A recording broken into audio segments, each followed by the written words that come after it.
ब्रज के लिए योगी ने की 30,000 करोड़ की योजनाओं की घोषणा। जन्माष्टमी पर कहा लौटेगा द्वापर युग।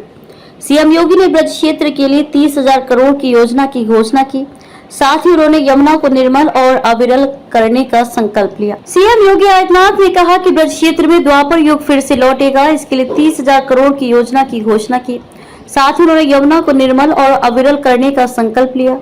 वे शनिवार को भगवान श्री कृष्ण के 5252वें जन्मोत्सव पर मथुरा पहुंचे थे। सीएम ने जन्मभूमि पहुंचकर भगवान श्री कृष्ण का पूजन किया।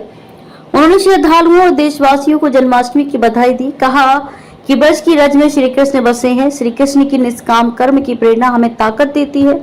जब तक ये प्रेरणा हमारे बीच है, कोई हमारा बाल भी बांका नहीं कर सकता।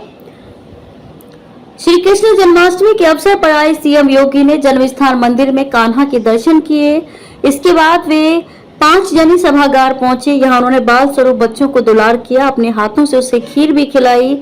इस दौरान बच्चों को उन्होंने उपहार भी दिए। मुख्यमंत्री योगी आदित्यनाथ ने पिछले 8 वर्षों में 38वीं बार भगवान कृष्ण की नगरी मथुरा का दौरा कर ये स्पष्ट कर दिया कि उनकी सरकार के मुख्य एजेंडों में मथुरा का विकास भी शामिल है। मुख्यमंत्री रहते हुए सर्वाधिक बार मथुरा की यात्रा करने का उनका ये रिकॉर्ड सनातन आस्था के प्रति उनकी सरकार के गहरे सम्मान और समर्पण को दर्शाता है। काशी और अयोध्या की तरह ही अब मथुरा भी योगी सरकार के विकास के केंद्र में आ गया है। सीएम योगी ने अपने कार्यकाल में काशी का 160, अयोध्या का 85 और अब मथुरा का 38 बार दौरा किया है। ये संख्या बताती है कि जिस भी धार्मिक नगरी पर उनका फोकस बढ़ता है, उसका कायाकल्प सुनिश्चित होता है।